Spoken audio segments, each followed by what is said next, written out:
privates and the others, they eat first. And then if you're an officer, you're supposed to eat last. It's become a tradition. And they want to tell people, no, we're leaders because we put you first. We're selfless. Can everybody say that word, selfless? At the end of the day, this is the Christian value of leadership. You are selfless. You do things without expecting anything in return. Can you do that? One person said amen. But that's the call. That's the call, to love your flock. Now I want you to know that when you consider this to be, yes, relationships are difficult. You know what the problem with leading people? Ask me what? Louder. Complete sentence. What's the difficulty of leading people? What's the difficulty of leading people? People. People are people. They're difficult. They've got all sorts of craziness in them. And it was Maricel Pangilinan who shared this quote. She said that we're all twisted image bearers. We're made in the image of God, but we're all twisted, living with other twisted image bearers. And the only one who is not twisted is God Himself. But the more we live with Him and have a relationship with Him, He straightens us out. And so to be able to be with other twisted image bearers, that's the challenge. But to be able to be selfless about it and to love them, and that's the adventure of life. And so leaders, you've got to love your flock, and you have to love them to the point of shedding your blood and dying and giving yourself to become like the good shepherd. That's what the shepherd did. He was willing to lay down his life for his flock. And my challenge to you is this: are you willing to do that? About 3 or 4 people said amen. So I'm improving here.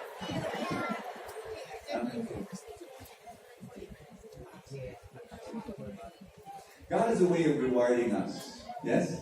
Yes. And we know that at the end of the day there is a resurrection. But sometimes along the journey it is painful.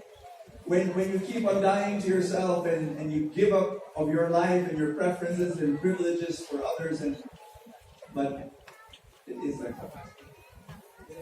It isn't.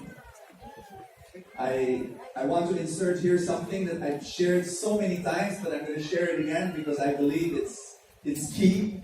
May I be repetitive to you? Yes.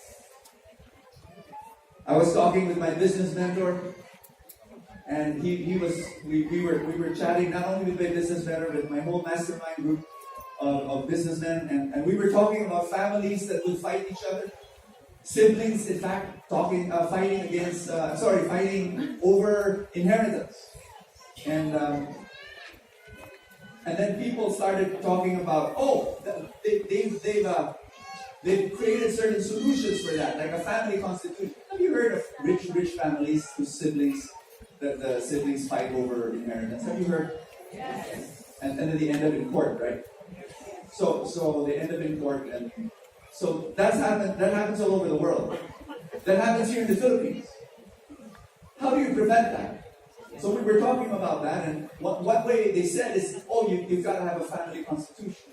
And so they bring together all the siblings and all the uncles and the aunts, and they fly them to Bali, or they fly them somewhere for a 4-day retreat in a luxury 6-star resort, 7-star resort, and then they brainstorm about what are the bylaws and the vision and the mission and all of that.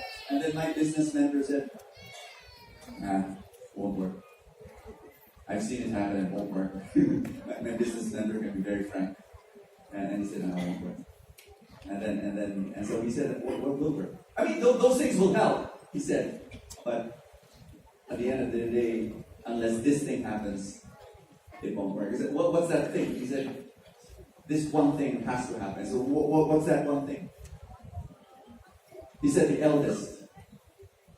Raise your hand if you're the eldest of the family.